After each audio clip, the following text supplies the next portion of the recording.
이러니까 이제 특검을 해야 된다는 건데 이 특검 카드를 민주당이 받아들일 수는 없겠죠. 네. 근데 이렇게 돈이 오고 갔다는 것에 대해서 적나라하게 이게 음성으로 나와서 국민들에게 생중계되다시피 한 건 처음이거든요. 네. 그러니까 굉장히 충격적이죠. 그 과정에서 제일 관심이 가는 건 김병기 의원에 대한 이런 탄원서가 당대표실 또는 이재명 의원에게 전달됐는데도 왜 김병기 의원에게 단수 공천을 줬느냐, 이 문제로 귀결되는 것 같고, 만약에 이재명 대통령으로 가는 사다리를 없애려면 김현지 부속실장과 관련한 녹취가 나올 거 아닙니까? 네. 이수진 의원이 지금 갖고 있다는 거 아니에요? 그러면 이제 김현지 부속실장이 내가 봤는데 대표에게 보고하지 않았다, 이러면 이제 대통령으로 가는 선은 완전히 차단되겠죠. 네.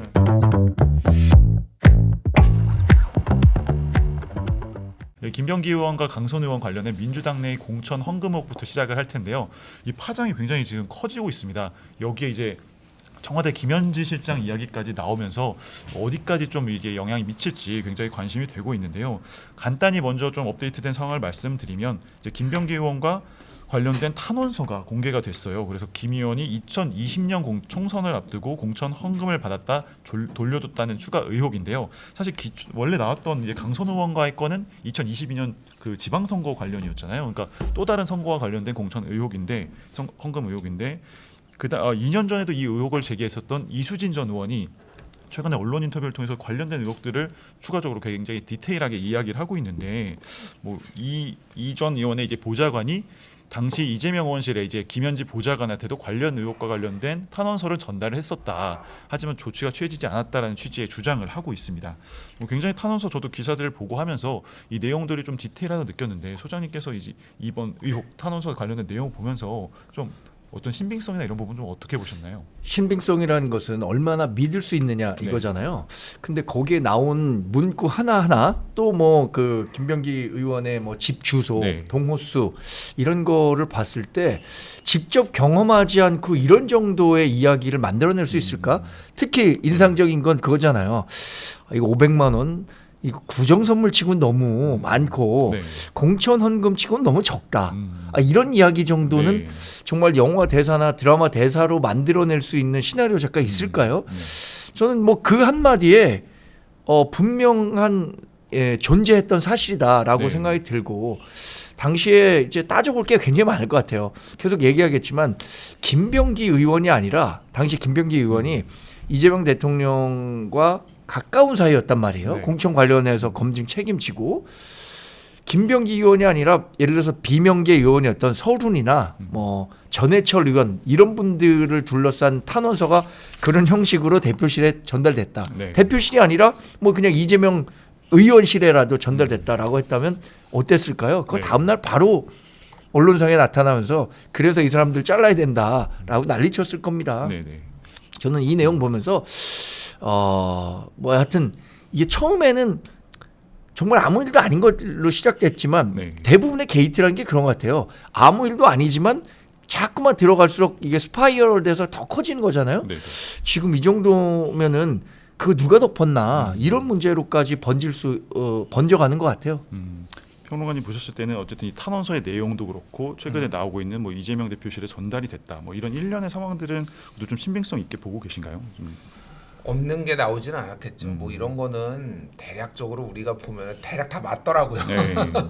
그래서 이제 돈을 받았다가 돌려준 시점은 2020년 총선이고, 그 탄원서를 제출한 거는 2023년이고, 그렇습니다. 이제 다 다음 총선을 앞두고 이수진 의원은 이제 컷오프가 됐고 뭐 이런 상황인 것 같아요. 그래서 이 내용은 저는 뭐 대체적으로 맞지 않을까. 그 아까 말씀하셨다시피 굉장히 구체적이고 내용들이 그래서 한 3개월에서 5개월 정도 보유하고 있었고 돌려줬다라는 거고, 그 내용도 500만 원이 아니라 1000만 원이었나? 약간 좀 헷갈리는데 1000만 원 받았는데 명절 선물치고는 너무 많고 공천 대가로는 너무 적다. 뭐 이런 어딘까지 나왔다라는 거잖아요. 이게 지금 수사를 안 하고 이게 자체적으로 밝혀질지가 좀 개인적으로 의문이에요. 그러니까 지금 뭐 특검은 안 하겠다라는 게 지금 민주당 입장이긴 한데 이게 지금 요 김병기의 한 건으로 끝날 수 있을 것인가? 뭐 이게 그런 생각들이 들잖아요. 그러니까 지금 강선우 그 지방선거 공천도 그렇고 뭐 그러면은 글쎄요 이게 민주당이 굉장히 어려움에 처할 수밖에 없는 상황이 됐다 네. 생각이 듭니다. 예. 사실 이번 논란을 보면서 그러니까 지금 현재 시점에서 어떤 대응을 하느냐도 굉장히 중요할 것 같고 또 드는 궁금 중에 하나는 그게 만약에 이제 당대표실이나 여러 의원들한테 공유가 됐다면 당시에는 왜 어떤 조치를 취하지 않았을까? 그렇죠. 약간 이런 부분을 소장님 좀 그러니까 어떻게 지금 보시나요? 이수진 전 의원이 인터뷰를 통해서 밝히고 있는 것은 당시에 이재명 당대표는 당대표실에서 근무를 했고 네. 의원실에서는 김현지 부속실장이 근무를 했다는 거예요. 네. 김현지 부속실 그때 당시는 보좌관이겠죠. 예. 보좌관에게 전달했다. 그리고 그것을 확인한 녹취가 지금 네. 있다라고 해서 김현지 부속실장 같은 경우에는 그때 내가 무슨 얘기했을까? 지금 네. 상당히 좀 떨고 있을 것 같기도 하고 그리고 정청래 민당 지금 당대표도 그때 당시 최고위원이었다는 네. 거잖아요.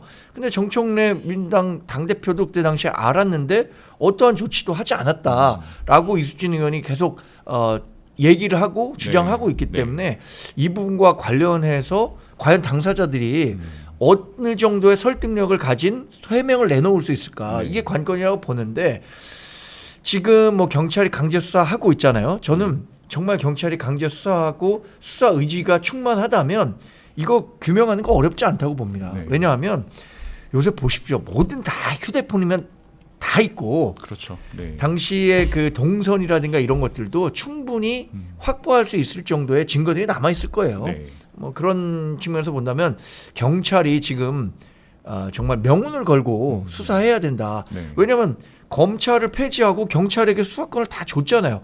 근데 그때 우리가 걱정했던 거는 과연 경찰이 이런 거 제대로 수사할 수 있냐, 이런 문제 불거졌을 때 능력 있냐, 또 권력으로부터 자유로울 수 있냐, 이런 것들 걱정했었는데 당장 검찰청 폐지의 부작용 이거 나오는 거 아닌가라는 생각도 들고요. 굉장히 이수진 전 의원이 최근에 언론 인터뷰를 자주 하면서 이거에 대한 굉장히 의혹들이 계속 추가적으로 나오고 있는 상황이고 본인은 당시에 이제 김현지 보좌관이 누군지 잘 몰랐다. 하지만 본인의 보좌관들이 이제 어떻게 보면 당시에 실세로 파악을 한 거죠. 그래서 김현지 보좌관한테 전달을 했다는 거고 도 차례 문의를 했고 당시 이제 이재명 대표도 보고 받았다라는 답도 받았다고 주장을 하고 있는데 어차피 뭐 말씀하신 대로 이제 고발 조치가 이루어졌기 때문에 수사는 진행될 것으로 보이는데 평론가님 보셨을 때 사실 어떻게 보면 현 정권의 대통령과도 연관될 수 있는 부분이어서 이게 어느 정도까지 수사를 통해 좀 실체가 드러날 수 있을 걸로 생각하시나요? 뭐 대통령까지 가지 않겠죠. 네. 일반적으로 이런 사안은 대통령까지 가지 않게 마무리가 될 가능성이 높은데 이미 의문은 커진 상황이고 이거를 거기까지 가지 않고 뭐 수사 결과가 나왔을 때 그거를 국민들이 믿을 것이냐 참 어려운 상황이고 제가 보기에는 이게 이제 김병기 의원이 그러니까 일종의 승부수를 띄운 것 같아요. 그러니까 무슨 얘기냐면은 여러 가지 그러니까 김병기가 그동안 이게 이제 일련의 과정을 좀 보면서 이 상황을 좀 살펴봐야 되는데 무슨 얘기냐면은 김병기는 본인이 이재명을 위해서 블랙 요원처럼 띄웠다 뭐 이런 얘기도 할 정도로 그러니까 소위 말해서 굳은 일을 다 했다라는 거잖아요. 블랙 요원처럼 띄웠다라는 거는 여러 가지 이제 뭐 예전에 이제 비명 행사라고 했었던 2024년에 이제 공천도 그렇죠. 김병기가 다 주도를 했고 그거 외에도 굉장히 많은 일들을 했던 것으로 보이는데 그 예전에 이제 언론 보도에 따르면은 불만들을 좀 당 대표에 대해서 불만들을 보좌진한테 털어놨다 이런 얘기도 있었어요. 그것인즉슨 본인의 일에 대해서 뭐 여러 가지 문제 제기가 있는데 그거를 적극적으로 나서주지 않는다 뭐 이런 취지의 일이 있었다라는 거예요. 그러면은 이제 이게 앞단으로 가면은 먼저 강선우 그 녹취록 있잖아요. 살려주세요. 저 좀 살려주세요. 그게 도대체 어디서 나온 거냐. 그럼 김병기가 강선우를 방으로 따로 부른 거잖아요. 그거는 전화 통화를 전날인가 했고 그래서 당으로 오세요라고 해서 별도의 이제 녹취를 한 거잖아요. 이렇게.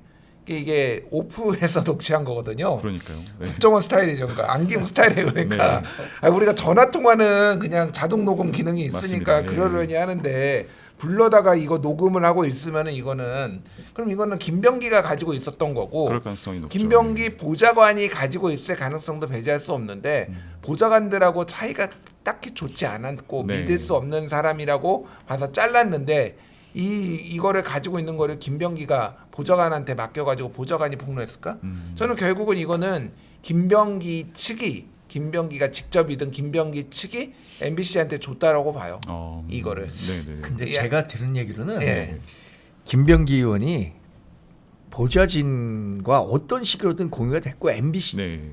제가 이거 말씀드려도 되나? 여튼 제가 믿을 만한 사람으로부터 네. 보좌진으로부터 이거 제보가 들어왔다. 이렇게 얘기를 들었기 때문에 네.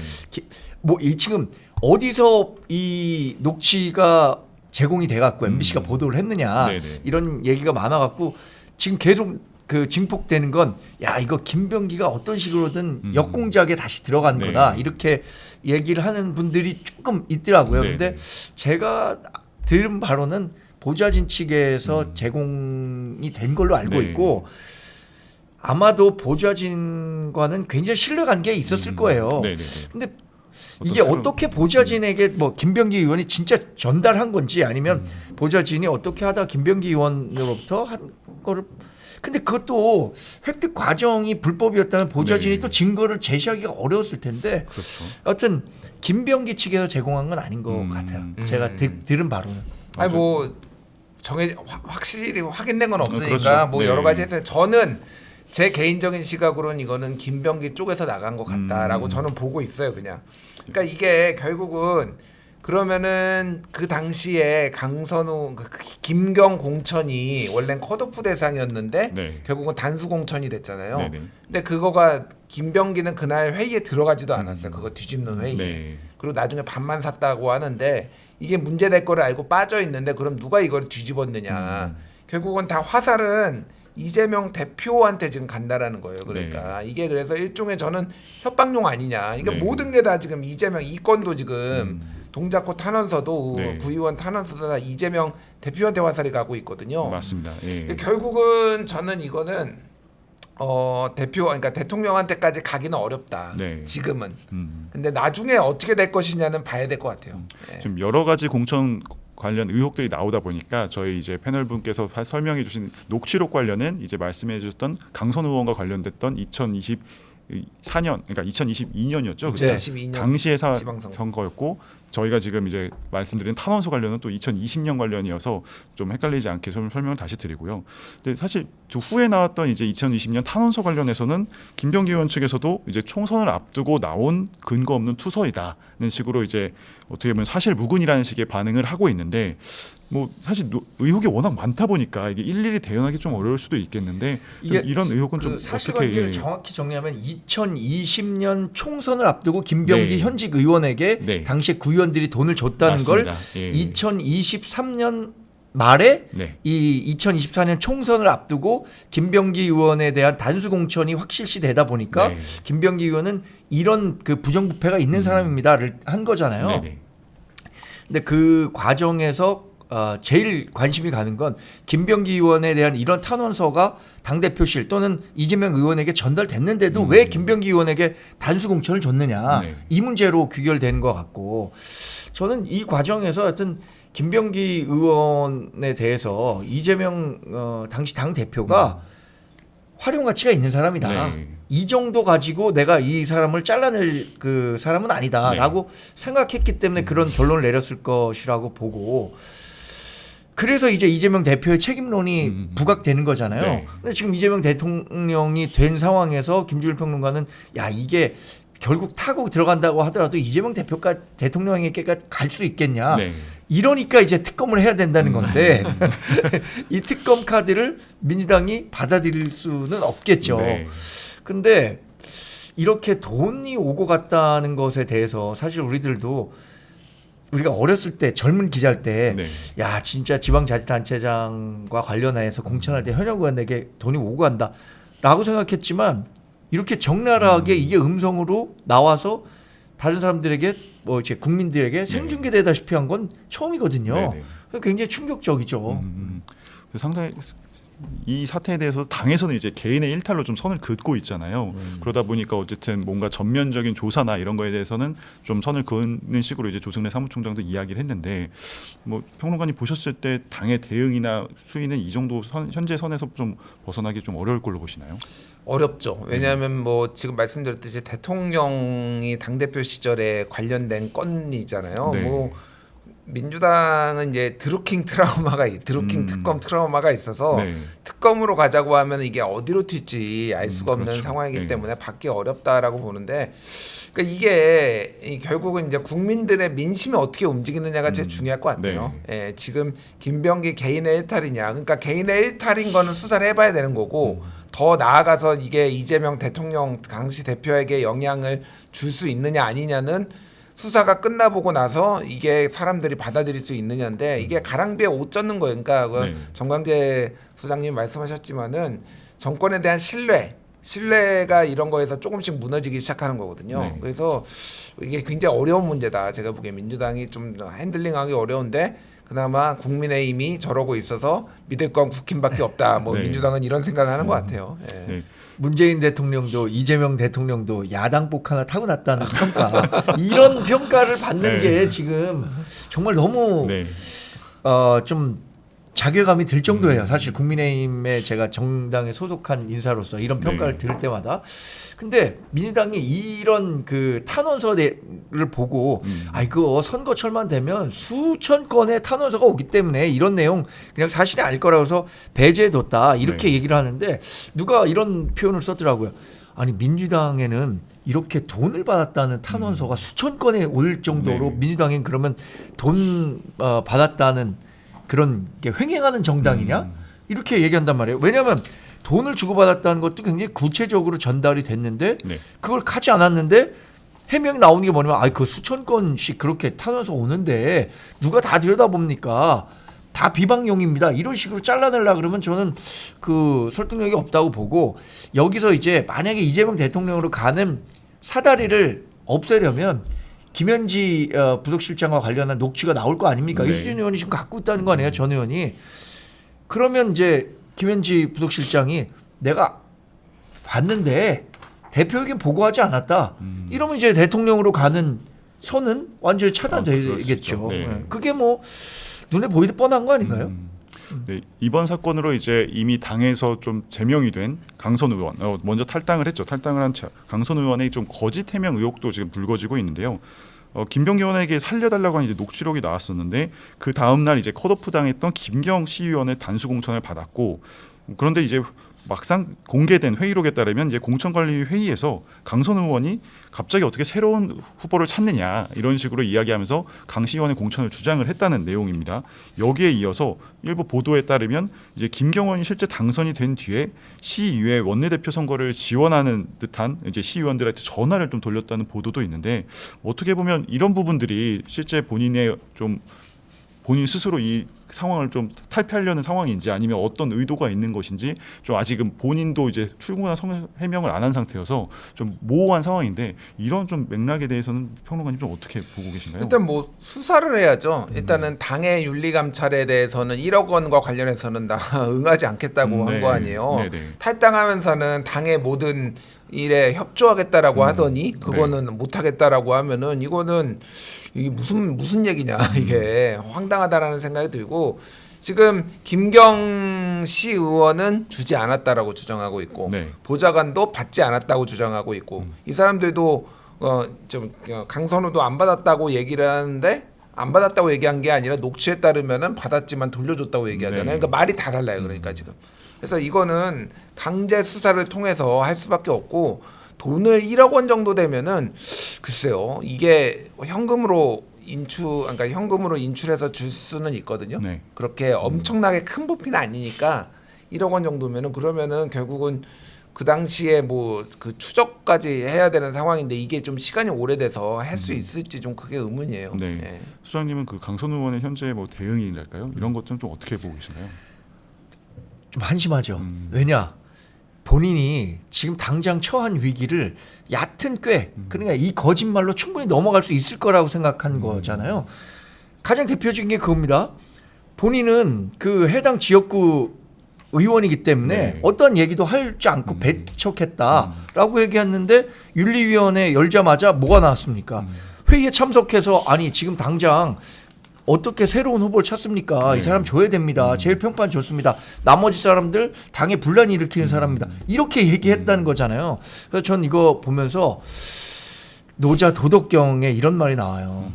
하늘의 그물이 아무리 성겨 보여도 네. 그거 놓치는 잘못된 거 하나 놓치는 게 없다라는 얘기가 나오는데 그 강선우 의원은 정말로 지금 당장의 위기를 모면하기 위한 거짓말 네. 이런 걸로 돌파하려고 하겠지만 이 거짓말이라는 게 지금 같은 그 과학적인 시대에 빠져나가기가 어렵습니다. 그 회의록 있을 거라고 강선우 의원 생각하지 못했을까요? 네. 또 김경 의원 1억 원 아무리 뭐 100억대 자산가 그러니까 65억이라고 하잖아요. 김경 의원의 공식 재산이 그러면 최소한 100억 원 갖고 있는 것 같은데 그렇다고 하더라도 1억 원이라는 현금을 만들기 위해서 어떤 식으로든 돈을 만든 조성한 경위가 네. 나올 겁니다. 금융 자료 보면 받은 다음에 돌려줬다라고 한다면 그 돈이 어떻게 갔는지도 네. 파악할 수 있을 건데 지금은 수사가 진행되지 않아서 강선우 의원이 뭐 이렇게 있는 거지. 수사 진행되면 저는 곧 체포동의안 국회로 올 거고 네. 그때 민주당이 어떻게 할 거냐. 뭐 체포동의안 반대할 수는 없겠죠. 저는 이거 곧 구속사 될 거라고 봐요. 네. 그러니까 이거는 과정을 좀 하면은 그 김경이 이제 돈이 많았고 네. 어떤 경인지 모르겠으나 비례의원 서울시 비례의원으로 먼저 당선이 됐고 그러면 비례를 계속 두지는 않잖아요. 네. 그래서 본인하고 아무런 연고가 없는 강서구 쪽으로 좀 간 네. 것 같아요. 왜 갔는지는 정확히 모르겠어요. 근데 당시에 민주당의 그 이제 기준은 2주택자는 컷오프 대상이었어요. 네. 근데 김경 같은 경우에는 재산이 그러니까 집이 부동산이 많았고 당시에 서초구와 종로구는 주택이 5채 그리고 상가도 5채 있기 때문에 네. 애초에 공천을 받을 수 없는 상황이었고 그렇죠. 그러니까 예. 추론하자면 그래서 김경이 강선우한테 돈을 줬고 그래서 나를 공천해 달라라고 했는데 공천이 잘 안 되니까 나 이제 너 협박을 했고 그러니까 이제 강선우가 김병기한테 매달리고 네. 그러니까 이게 된 거고 이제 그 회의에는 김병기는 빠지고 자기는 빠지고 그때 이제 나중에 이거 단수 공천 줘야 된다 뭐 이런 식으로 네. 언제 이거 새로운 후보 찾느냐 이렇게 됐다라는 거잖아요. 네. 그러니까 이 사람이 이제 나중에는 그 김민석 그 총리 그 당원들 그 네. 모집까지 이제 거기서 다시 언급이 됐죠. 거기서 네. 다시 해서 지금 네. 탈당한 상황이에요. 그러니까 이게 이 과정 자체가 석연치 않은 게 한두 개가 아니에요. 그러니까. 네. 그래서 굉장히 좀 심각한 상황이라고 보고 글쎄 이게 뭐 말씀하셨지만은 이게 그냥 넘어갈 수 있는 상황인가 지금 예, 너무 의혹이 많아서 네. 이거는 당 전반에 조금 조사 수사가 좀 필요한 상황이 아니냐 개인적으로 그렇게 봅니다. 근데 네. 관련해서 김경 시의원이 2018년에 처음 그 서울시의원 비례대표 됐을 때 네. 당시에 서울시당 위원장이 안규백 지금 국방부 장관이었다 그래요. 네네네. 그런데 안규백 국방장관 그 의원 시절에 고액 후원금 명단을 보니까 네. 500만 원을 그때 당시에 후원했더라. 이런 거 얘기 나오고 네. 있는 거고 그 이후에는 또 강선우 의원 지역구 그러니까 본인이 지역을 사실 강서와 어떤 인연이 없음에도 불구하고 강서로 간 거거든요. 네. 근데 강선우 의원에게 또 1억 원을 줬다라는 네. 게 지금 녹취로 드러난 거니까 전반적으로 이분이 이제 재력이 있기 때문에 누가 약한 고리인가 네. 이 돈에 약한 고리인가 이걸 찾아가서 다닌 거 아닌가? 그 강선우 의원이 이분 공천을 준 다음에 당선이 되니까 이 시의회에 민주당 원내대표 선거가 있는데 네. 그 시의원들에게 다 전화해갖고 아 이번에 김경우 의원 지금 원내대표로 뽑아달라라고 네. 해갖고 그 시의원들이 깜짝 놀랐다는 거 아니에요. 아니 국회의원이 왜 서울시 시의원 그 원내대표를 뽑는데 전화를 해갖고 특정 후보를 이렇게 밀어주지 네. 이런 일 없는데 라는 걸 보면 강선우 의원과 김경우 의원은 경제 공동체로 묶여 있을지도 모르겠어요. 네. 이런 공천 이제 헌금 의혹에 대해서는 굉장히 후폭풍이 계속되고 있고 아마 수사를 통해서도 상당 부분이 좀 밝혀져야 될 것으로 판단이 됩니다. 또 김병기 의원 같은 경우는 오늘 오전에 또 유튜브에서 이런 입장을 냈는데요. 아무래도 탈당에 대한 질문이나 이런 것들이 나오니까 제명당하는 한이 있더라도 제 손으로 탈당하지는 않겠다라고 말을 했다고 하고요. 또 강선우 의원 건과 관련된 그리고 본인의 이제 배우자죠 안사람과 관련된 건들은 수사를 해보면 명명백백하게 밝혀질 것이라면서 그 다음에도 만족하지 않으면 그때는 결단하겠다 이런 입장을 냈다고 합니다. 아무래도 뭐 굉장히 본인도 굉장히 방어를 해나가겠다는 의지를 좀 보인 걸로 보이고요.